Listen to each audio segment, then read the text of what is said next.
Welcome to Behind the Curtain Finance, a podcast dedicated to pulling back the veil of financial services to reveal the mechanics of how this business works, to hopefully help advisors and investors learn more about how this business operates so that they can become better investors and better advisors.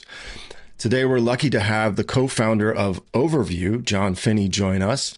Overvue is a platform that was created to address some of the problems or some of the challenges that advisors and clients have when they want to start to work together. And that process is called onboarding, and how to make that process a lot easier for both the advisor and the client. Thank you for joining us, John. It's really a pleasure to have you on. Thank you so much, Thomas. It really means a lot that you do this for us and spread the word of Overvue. So thank you. You're welcome. Can you give us kind of the origin story of Overvue, how it was created and the motivation behind it, and what you hope it achieves? Yeah, absolutely. So I'd say my biggest advantage is that prior to Overvue, I spent about 6 years in wealth management, and it was in that role that I really fell in love with problem solving. I loved driving efficiency for our team, a lot of process and procedure. I think some team members might have hated me for that, but in the long run, it was really beneficial. So it was from there that when I left, I decided I love problem solving. I want to solve a problem. And the second thing I decided was if I build something, I really wanted to build something that I would have wanted myself or I would have bought myself. Mm-hmm. So when I left and started Overvue, it actually started as a slightly different idea. Mm-hmm. It started around investment proposals, and we started interviewing advisors around what it took to write a proposal, how long it took, 100% identified a problem there. Mm-hmm. So we'd have those calls, initial calls, and I'd say, okay, it sounds like you have a problem. Would you like to hear a solution? And they say, absolutely, please run me through the solution. And I'd go through the whole entire solution deck with them. And by the end, they'd say, that sounds like an amazing, idea you have there, John. There's just one problem. The problem is we don't have any of that information that you have, decided that the client has given you. Yeah. It's really hard to get that information. It often comes in unstandardized. So that's when I said, okay, we have to pivot. We have to pivot hard because my idea can't even come to fruition unless we solve this other problem. And that's where I kind of started to have that conversation with myself as well. I had client service associates who were extremely helpful, and I would end client calls, prospect calls, and I would kind of pass them off to the client service associate. And about 3 weeks later, that client would maybe end up back on my plate. I wouldn't ever ask what it took to get the information. I was just happy it was there. And that's really what dawned on me was, okay, maybe this is a problem. And that's where we started. That's what it's come to today. Mm-hmm. I can go into kind of the two main problems there are around onboarding, but I'll pause there. Yeah, I mean, I've been doing this for so long. I remember when everything was paper. There was no DocuSign. It was, it was weeks before you could get an account transferred, more often than not, things went NIGO and it was, not in good order, and everything would just be delayed. And it was a really, really difficult process for both the advisor and the client. And so, what I've discovered, especially over the last 2 weeks, is the power of Overvue to overcome that. And especially, being able to ask all the questions that you need to get the account open right at the jump, and then link up all the accounts instantly. And then the most powerful thing for me was that you can actually, you can have them share their documents, tax returns, estate planning documents in a secure file, all in one sitting. That's just, it's amazing to think about when I first started and how you can achieve that in such a short amount of time. And it's such a pleasurable experience for the client too, which is I think the best part about it is they're so wowed by it, and it makes you obviously look good as the advisor that you're making it frictionless, right? And so, I just, at first, I don't think I think for me, when I realized that you could share those files, That's what clicked for me, because then I'm completely prepared for that first follow-up meeting. I have everything that I need. And it's, and before, taxes weren't that important for advisors really, because we couldn't do it, and estate planning also really was something that you really didn't get into. But now it's become a part of my practice anyway. And I think a lot of other advisors are doing the same. And so, if you can, would you like to try to walk through some of the tools and some of the features of the platform? Yeah, sure. I'll go ahead and pull up a short demo for us. We always like to start with the client side experience because I think you mentioned something there, and a little Mm-hmm. anecdote as well is that when I started 6 years ago, our lead advisor was still using a paper fact finder. So he'd walk out of a meeting and would hand it to us and say, transcribe this into the CRM or Yeah. something like that. So, and one of the things we almost said was like, there's a huge disconnect between the consumer experience in the real world and then walking into an advisor office. Totally different, and that was like Mm-hmm. one of the reasons why we were getting him to drop that. Like no one wants to see you pull out, pen and paper per se, get out the legal pad right in front of them. It feels a Right. little one, insecure. You're gonna walk around the office with my social written down. But two, it's just not the client experience that people have become used to. So this is where we start. We Yep. show everyone the client experience. I know not everyone's going to be able to see it because we are on a podcast. So what I'll do is I'll walk through the features, but while I talk, I'll really describe why the feature exists, where it came from, and the problem it solved. So first thing to note is that we can send a onboarding link either email or via phone to a client. We uh, consider it very close to something like secure checkout because they do not start with creating a username and password. So they're able to start the flow instantly. Yeah. So it's broken into 4 parts. It's identity sharing and verification, connecting investment accounts, custom questionnaires, which is really like replacing those manual fact finders, those PDFs. And then lastly, not on this demo, is the file upload that Thomas mentioned as well. Mm-hmm. So, and any one of these features can be turned on or off. We'll have that conversation probably with Thomas after how he kind of set it up with a client, but you don't need to always send every single feature to a client. So step one, as I walk through here, we'll start with identity verification. The reason why we went with identity verification was because the problem that we heard was around NIGOs, not in good order paperwork. Yep. And it would be something oftentimes like a missing birthday, 8 digits on a social instead of 9. So if we can start by getting the information secured and verified, that helps solve that problem. So the client will first share that information.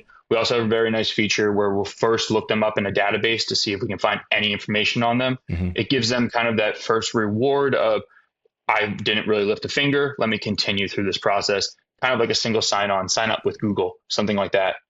Right. Second was, go ahead, Thomas, if I you was want to just say going to say something. that, that it looks like you're already prepared for the client you already have some of their information to begin with. So it's moving the process along a lot faster. Yeah. Correct. Yeah, you don't ever want to make it feel like clients entering the same information twice. Mm-hmm. If you can make it seem like you already have that information, or you don't need to ask that question again, it's huge. That is a huge barrier sometimes, that you have multiple paperwork or multiple questions that exist across so many things, whether it's a compliance document or something like that, and they just get hounded for the same information again and again and again. Mm-hmm. So second is account connection.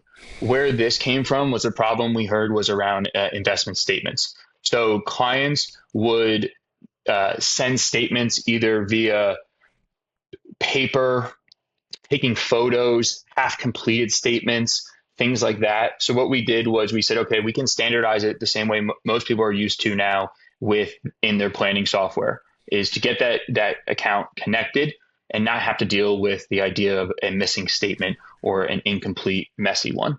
So that's where that feature came from.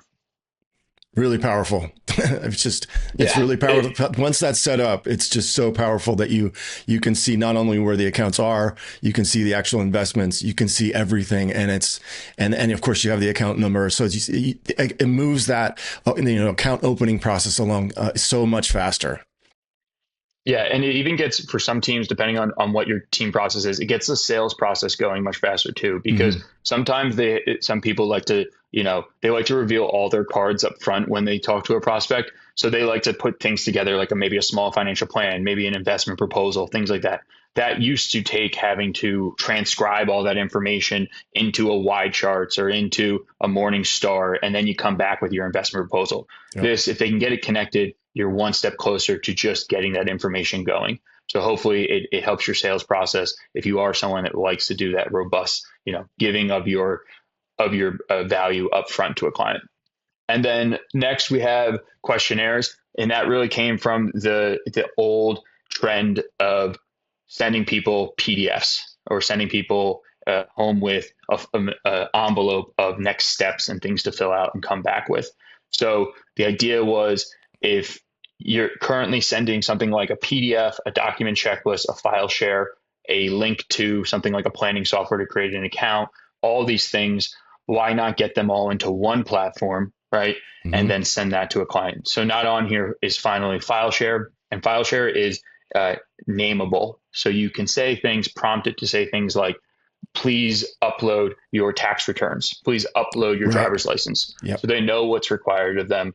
This gets sent back to the advisor, lands in their portal, and they can all go from there. But I'll Just, stop sharing I'll here. just say one of the questions that you had there.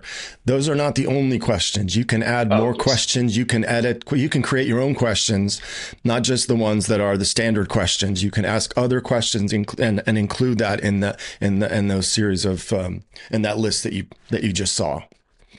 Absolutely. So, the really important thing to note was, while we were also building it, I had known advisors who oftentimes did not like rigid things, would always tell us, this client feels a little different, right? This Hmm. is a high priority case. This person told me when in the meeting that they don't like tech, these things, all of these natures, and they start augmenting the process because they want to service that client. They want to help them, but they ultimately start breaking down their own process to do it.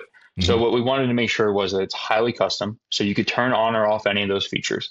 You can ask them any question you want, and you can save those templates, as Thomas just mentioned. So it really wanted to make it a tool that you don't need to break your process to acquire the next client or to get that information from someone, Hmm. right? That's where things like errors start to creep into your process, where you start going off of a whim, and then you end up down the wrong rabbit hole. So that's really one thing that we wanted to target as well. Right. I mean, I think when you pull back from, well, when, like, for instance, when all that information comes back to me, I have everything that I need on the investment side. I have everything that I need on the tax side. I have everything I need on the estate planning side.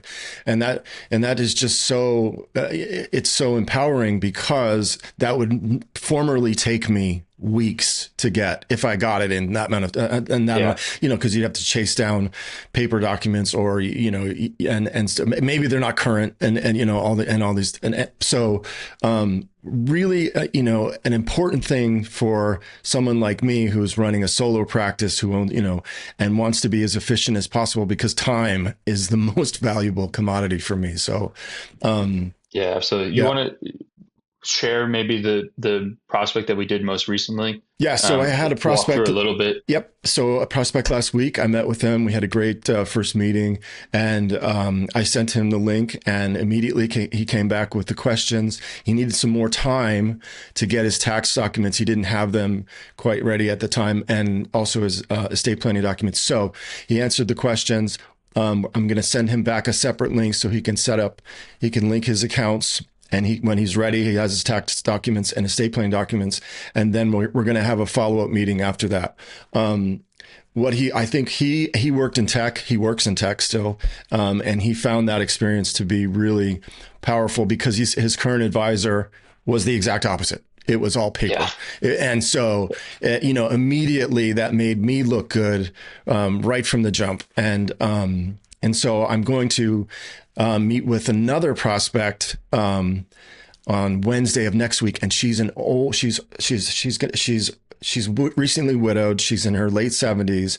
And so what I'm going to do with her is I'm going to sit with her and I'm going to walk with her through the process, because this is all of this stuff is scary for her to begin with. But, logins and all of the things that she may not have yet, I can do that while I'm sitting with her, and I can get, her estate organized and her, her taxes, if she has them.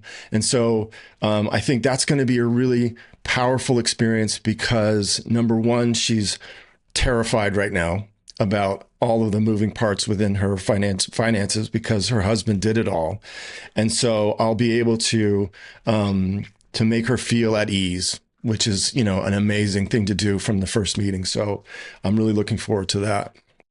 Yeah, and I think a big benefit there is just walking through it with her. Mm-hmm. When you get back to the office, it's already sitting all in one place. Mm-hmm. While before you might have came back with, having to record meeting notes, or maybe you had an AI assistant take meeting notes for you, but you also wrote something down, or maybe she handed you something, and it starts to then you get home, you get back to the office, and you go everywhere to get that information back together to what is a complete client profile. But you Yeah. also mentioned something that's really interesting there, and it's a big thing that we talk about, and maybe you notice it too. But we find that there might be kind of an unlock of growth when it comes to clients' willingness to switch advisors. I Mm-hmm. think there is a little bit of a consumer sentiment around advisors of, I've went through this process to get this advisor. It was painful, right? They Yep. remember maybe doing something like paper statements and things like that, and they say, I just don't know.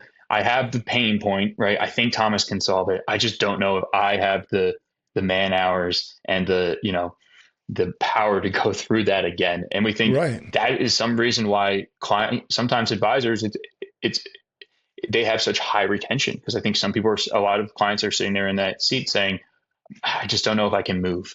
So I don't Yeah. know. Do you ever come across those prospects that say, love the conversation, Thomas, I just don't know if I'm ready because I have XYZ going on, and they start Yeah. coming up with I those just those had it. I objections. just had it with my neighbor, Yeah, and he was yeah, asking about qualified life annuity contract and whether or not he should do that to reduce his RMDs. And I had this really wonderful conversation. He's a former CPA, and he was still wanted to talk about it.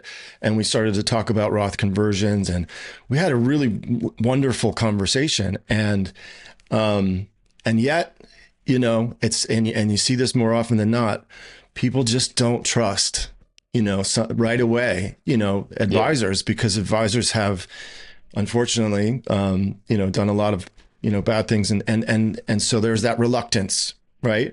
And I think the more that you can show your expertise and make it a frictionless process for them, the more that you can start to build trust. But if it's paper, and if it's arduous, and if it's difficult, chances are you're probably not going to, the client's not going to find pleasure in that, and probably not want to work with you.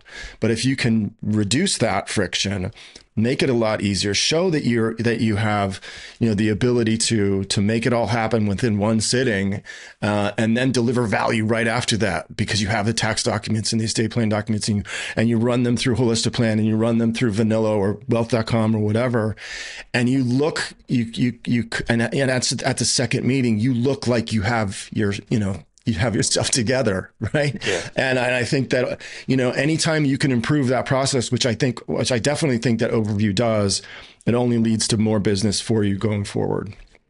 Yeah, I think that's crucial. I think the advisor's job at the end of the day when talking to a prospect is either to I would say get the prospect to understand, or really come to the understanding that they have a problem, and then how big is that problem, and should that a problem be addressed now. But then also the advisor's job is okay, now we have to make this as frictionless as possible. Yeah. While before, the advisor, really the only lever they could pull was, oh, this is a big problem. Let's keep drumming up this. You have problems. You have big problem. You Yeah. need to solve problem. If you don't solve problem, X, Y, Z will happen, right? You see that in life insurance a lot. You sell Yeah. because the person has the problem of Yeah. expiring. That is their Unfortunately. problem, right? Yeah. Yeah. So, but the other lever that you should be able to pull is client experience, right? It's Yeah. easy to switch. It's easy to come and work with me. You should try it. Well, I think Right? that it really, you really have to mention the next generation of investors and how they just won't tolerate that. Everything is digital, like everything is on their phone. And so the more that you can keep that, experience there, the better chance that you're going to have to work with them. And if you're still using, paper and looking for statements, they're going to lose interest really fast, really fast. Yeah. And Oh, so you have to have this in your toolkit if you want to attract younger investors. You have to, yeah. I without think it's question. yeah. I don't think it's even a question. Like a funny story on that was just the other week. My brother went to engage with a advisor, and he was Mhm. like, "I got a prospect for you." Because he sent me what they sent him, and it was a 5-page PDF, and a Wow. lot of the questions didn't even pertain to him. Right? I Hmm. mean, Yep. he's in his late mid 20s. Right? His concerns have nothing to do with some of the questions that are on there, but they're on there, and Yep. he has to sit there and determine, was this question really asked of me? Am I supposed to know this answer? Right? Hmm. Is it important? And he ultimately was just like, I'm going to go through with this, but I want to walk away. Yeah. I want to walk away from this 5-page PDF. Why did I Right. get sent this? Yeah. I And mean, and that's kind of I mean, experience. I feel like, I've been through, all the worst examples of custodians, and I'm lucky, I'm fortunate to have Altruist, now as my sole custodian, because again, it's that experience, the client experience, right? Because it's so easy to open an account at Altruist. It's so easy to, initiate the ACAT or the transfer of accounts.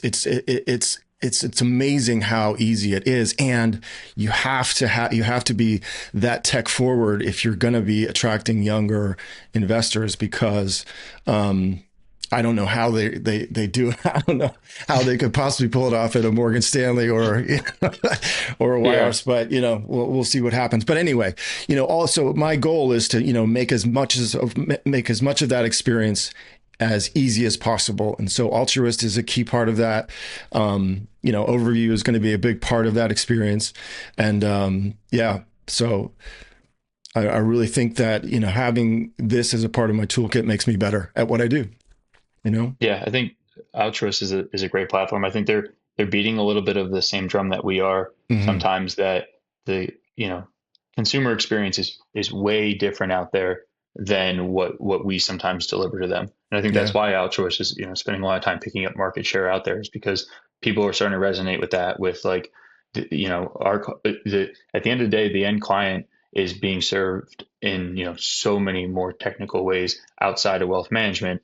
If I don't keep up, they're just going to start looking at us like, what are they doing over there? And Yeah. as you mentioned, the younger generation just might not take as much interest in it, Yeah. right? So I think they're doing a great job of spreading that word, and it's clearly working for them as well. I wanted to get your thoughts on something that I've had a conversation with a few people about on my podcast. Jason Wank being one of them. He's advanced this idea that within the next 2 to 3 years, there's going to be someone that's a solo advisor that's going to scale their practice up to unimaginable heights, like maybe $1 billion by themselves. And a lot of people that I've talked to have strong feelings about that, and one way or the other. But I happen to think that it's a real possibility, and it's something that I'm definitely going to try to pursue. And I think that having tools like this tool and all the other tools that are coming are going to be critical for that to happen. Do you see that as being, a possibility, first of all, and and Yeah. I mean, obviously you would say, of course, overview should be a part of that, but do you see what mechanically Yeah. how I'm thinking about that? Yeah, I think it's funny. There's a similar narrative in startup world. People kind of say there'll be a single person Oh, unicorn out right. there, Hmm. right? With the age of AI, and they can both code and now market, and distribute their product, and maybe we'll see the first ever like solo entrepreneur who gets to a unicorn valuation. Hmm. I think it's certainly possible. I think the bigger narrative though of it is really the takeaway is like that it's not how advisors have ever thought. Yeah. Like advisors have never thought that way. Right. Typically, advisor comes a problem comes to a tipping point or spearhead, and their solution is labor. Let's hire another client service associate, Right. right? Let's hire another advisor. Let's hire an administrative assistant so I can keep doing my disoriented process, right? Because I Hmm. that is, I bring the new people through the door, and I get referrals, and I keep clients happy. So my only solution has always been hire someone to do this, Yeah. take this off my plate. And you kind of end up with these teams that they have titles, but sometimes you ask them what they do, and they have a different thing every day. So I think that's the biggest takeaway from it all is like advisors should, when they hear that, should not just, you know, dismiss it, be like, that's not even possible. Like, that's not a thing that can be done, Yeah. right? They should really say, like, what, well, like, how, why would that even occur? And what's different than what I'm doing now? And I think the biggest difference is advisors need to spend a little bit more time, looking at how they do things. Are they outdated? Is there a solution out there, whether it's tech related or not, that Hmm. can fix it? And Right. that's how you get to a $1 billion practice by yourself. You scale that way. So I Right. think that's the biggest takeaway is that Yeah. I don't know. I don't know if I want to place my chips on one way or the other yet, Yeah. but I think that's the narrative. I think that is what needs to be, taken out of it. Yeah. I think that for especially solo advisors, I'm pretty close to 100 million in assets, and I think that if I doubled that or maybe got to 250, I would start to feel that pressure where it's no longer, I'm no longer enjoying it because it's Yeah. just too much work for me to do. And so, the thought of having these agentic assistants, to be able to offload some of this two is it's really fascinating, because if that does eventually happen, and you can be a solo advisor and you can work from anywhere and you can manage that kind of money and do a great job and you can help people and not sacrifice on service, why would you want to work for why would you want to work for anyone? Why would you want to work for a big firm when you can do it by yourself, do a great job, and help more people than you could have in the past, and have complete autonomy and complete agency? I think that's the really fascinating thing, because that could change the whole business itself, because it's hard enough to get into this business now, because there are no more training programs, there are no more the things Yeah. that used to exist don't there are no clear paths to get into financial services. But if the opportunity is, you can actually scale to that height. I just think that if young people saw that, then they would want to pursue that more than going to work for a wirehouse and getting beat up for a couple of Yeah. years and maybe Yeah. Well, making it or maybe not. yeah. I think you do mention there something that is in the culture of the industry that absolutely makes it possibly obtainable is that desire for autonomy and entrepreneurship, solo practices. It's one of the reasons why kind of the RA space even came to fruition to begin with. Right. People wanted out of the wirehouses. They wanted to get independent. They wanted to be able to be fiduciaries for their clients. And so that culture 100% exists. And you go and you talk to these advisors, and they are extremely passionate about being independent. Right. They I they definitely want am. Yeah.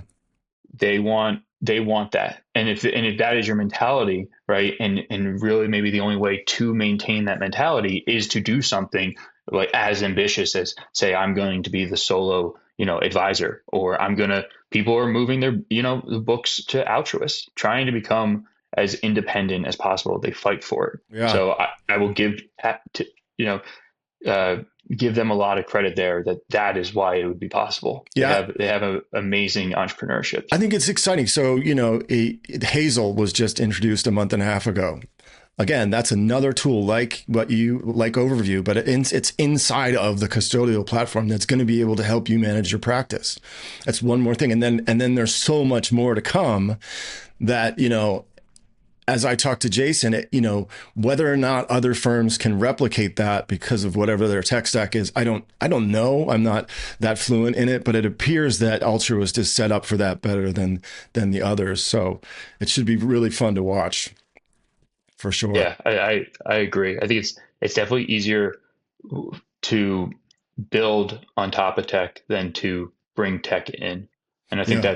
that's their biggest leg up and why they'll probably move faster than a lot of these older firms. Yep. They have a lot of, a lot of process and procedure in place that is just kind of there because it's there, right? If no one, Right. it takes a lot to say like, why do we do it this way, and should we change it? Like that's the discussion that they need to have.